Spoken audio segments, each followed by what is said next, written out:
TCC 1276 Call de tout repentance TCC 1276 1. Appelé à la repentance. Cher Père, nous te disons merci pour cette opportunité et la proportion de regarder dans ta parole. Nous invitons l'enseignant de l'Église, le Saint-Esprit d'accomplir son ministère comme nous nous assemblons. Seigneur, nous te la parole qui sort de ma bouche pour qu'elle trouve des racines dans les cœurs de toute personne qui va l'écouter. Père, je te prie pour l'illumination, la révélation, la compréhension dans la pensée de tous ceux qui vont l'écouter. Seigneur, je de m'avoir fait ministre du Nouveau Testament et je te dis merci pour le succès de ce message du fait que le Saint-Esprit est l'enseignant. Merci Seigneur, cela ne dépend pas de moi mais tout dépend de toi, et tu es fidèle. Nous te donnons la louange et te rendons grâce dans le nom de ton Fils Jésus-Christ. Amen. Gloire à Dieu. Cette année, nous nous sommes concentrés sur qui est Jésus, pourquoi il est venu dans ce monde et comment il veut de nous pour mieux vivre notre vie. Dans cette partie de notre étude, nous examinons pourquoi Jésus est venu selon le Nouveau Testament. Le Nouveau Testament a été écrit par des témoins oculaires de Jésus, ou des proches associés aux témoins oculaires, des hommes qui ont marché et parlé avec Jésus, l'ont vu mourir, puis l'ont vu vivre à nouveau après sa résurrection. Leurs documents sont un enregistrement de ce que Jésus a dit et fait sur terre. Nous examinons ce que les témoins oculaires ont écrit pour obtenir une compréhension précise de pourquoi Jésus est venu dans ce monde. De nombreux chrétiens sincères ont beaucoup d'incompréhension sur la mission de Jésus. Et, si vous ne le faites pas comprenez pourquoi Jésus est venu, vous pouvez vivre d'une manière qui lui déplaît.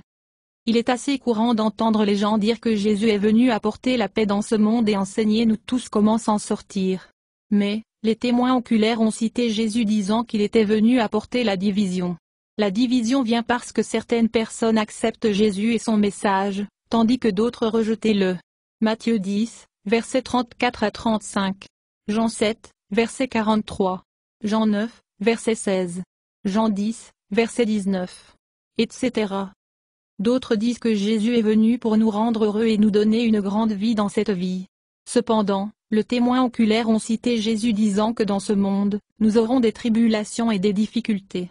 C'est dans la vie à venir que tout sera rendu juste.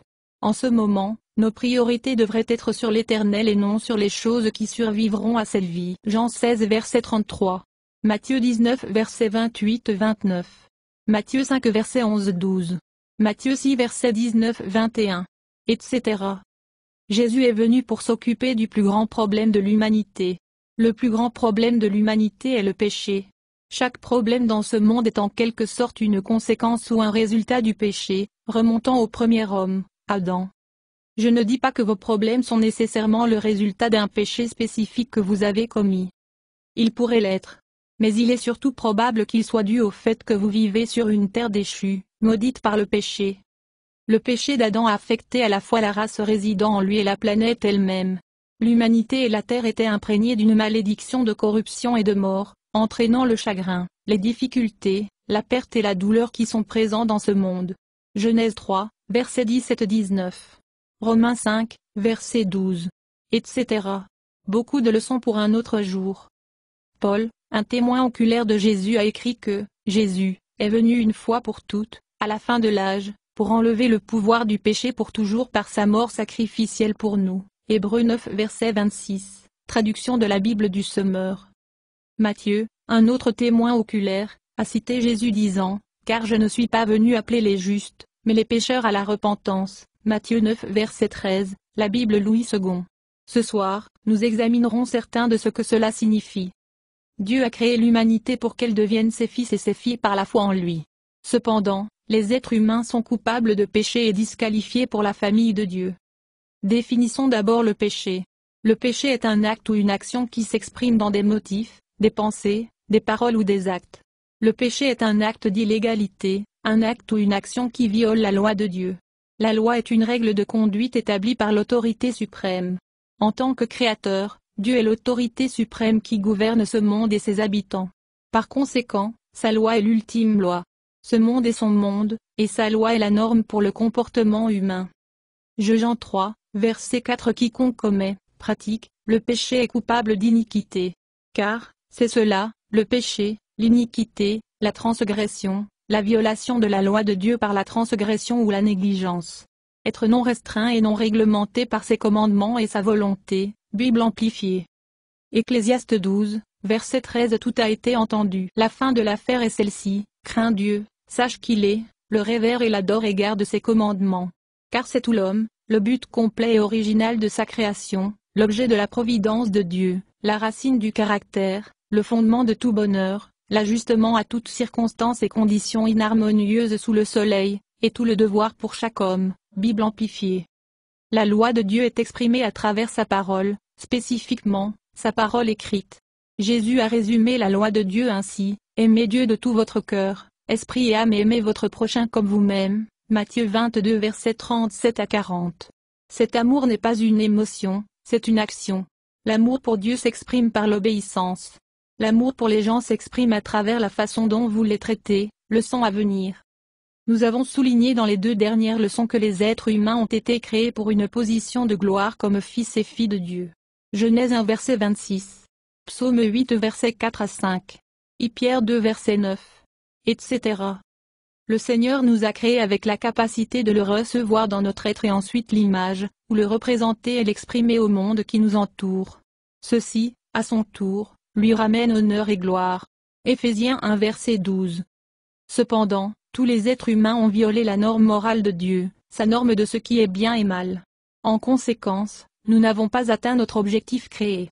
Romains 3, verset 23. Car tous ont péché.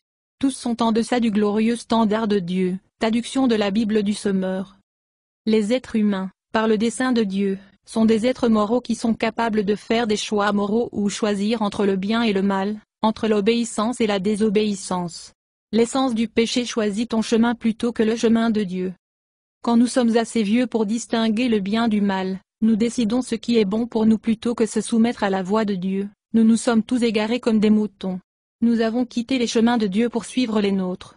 Pourtant, le Seigneur a imposé sur lui la culpabilité et le péché de tous. Essai 53, verset 6, traduction de la Bible du Semeur.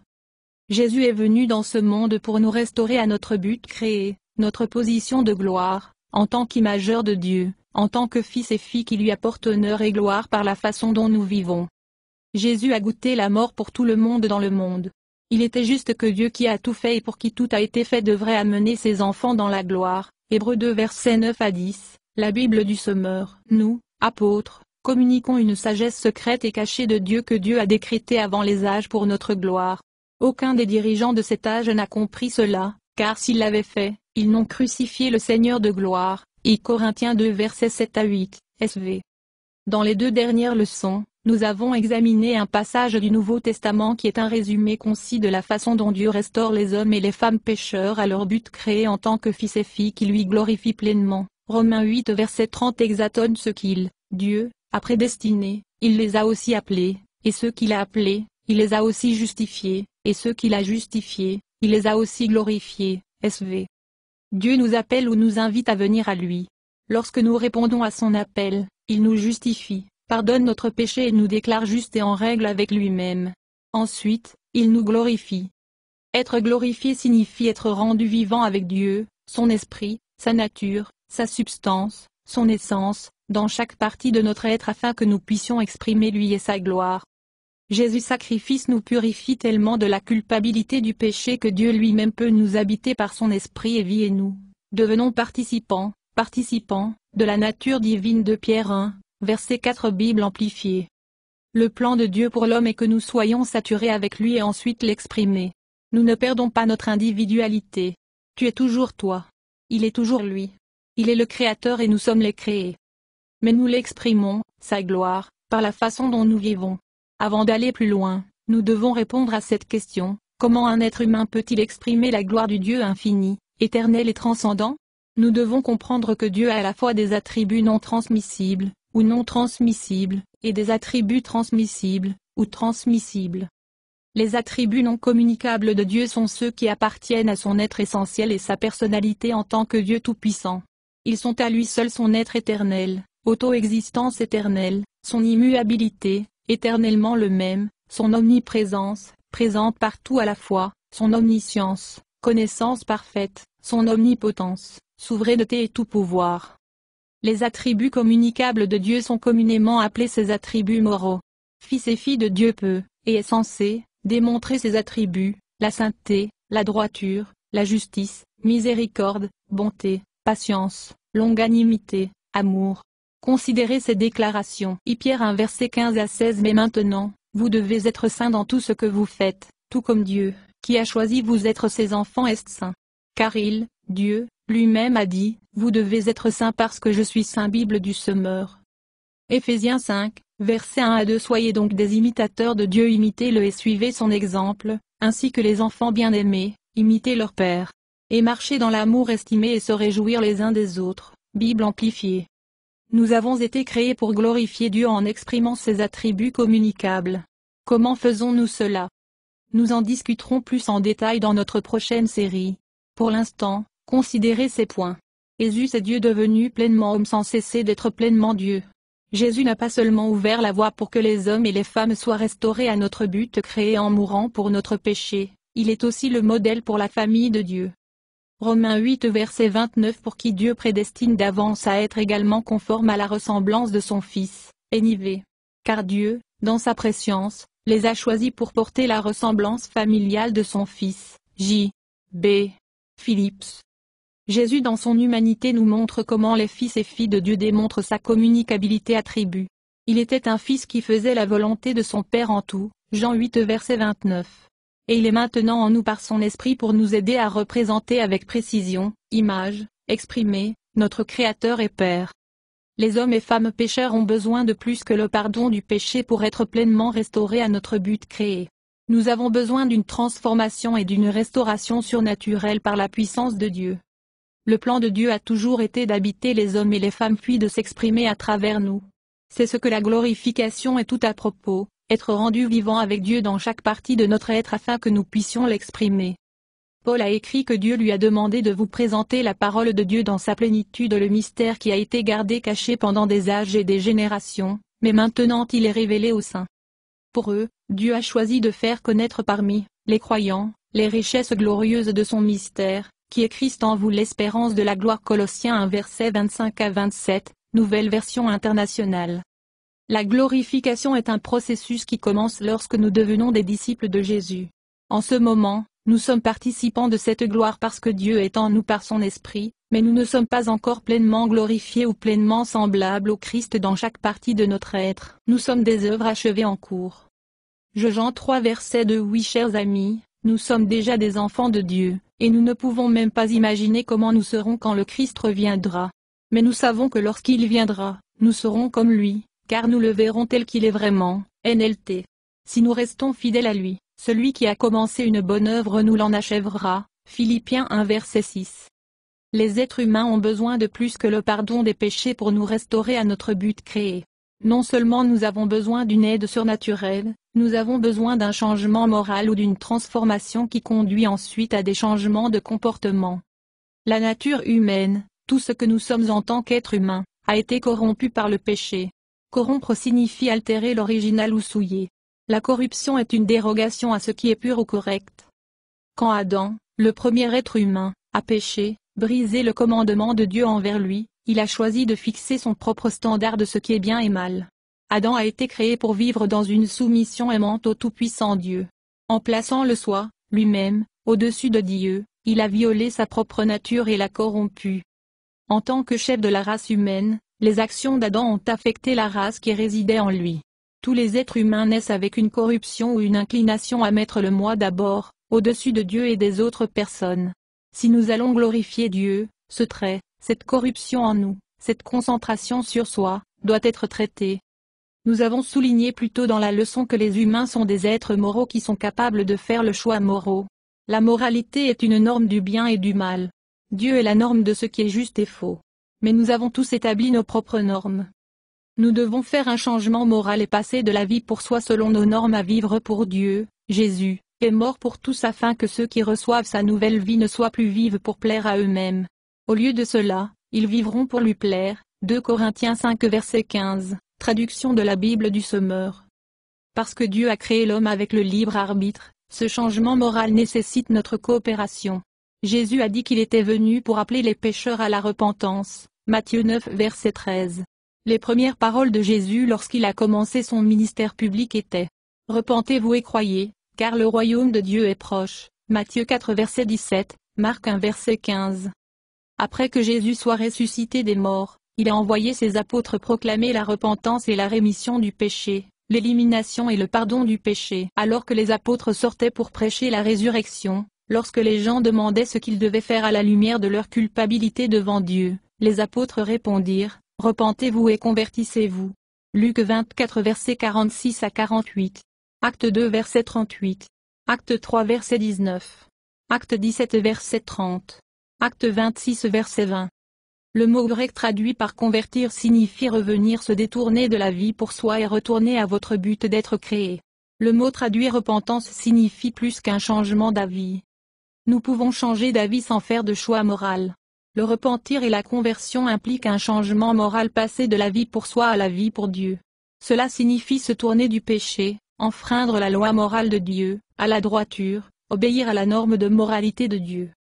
Ce changement moral s'exprime ensuite à travers des changements de comportement. Tite 2 verset 15. Jésus a donné sa vie pour nous libérer de toute espèce de péché, pour nous purifier et faire de nous son propre peuple, totalement engagé à faire ce qui est juste. La Bible du Sommeur. Comme pour la glorification, ce changement moral nécessite une aide surnaturelle. Sans le pouvoir de Dieu, ces changements ne pourraient pas être faits. Ainsi, il reçoit toute la gloire pour nos succès, pour notre glorification. Toi et moi ne serions jamais venus au Seigneur en premier lieu à moins qu'il nous attire.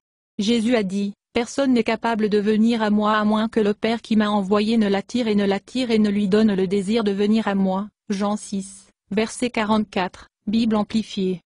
Dieu, par son esprit, vous a appelé, attiré, influencé, sans violer votre libre arbitre. Il nous appelle, nous attire, par son esprit. Le Saint-Esprit nous révèle Jésus pour nous attirer à lui.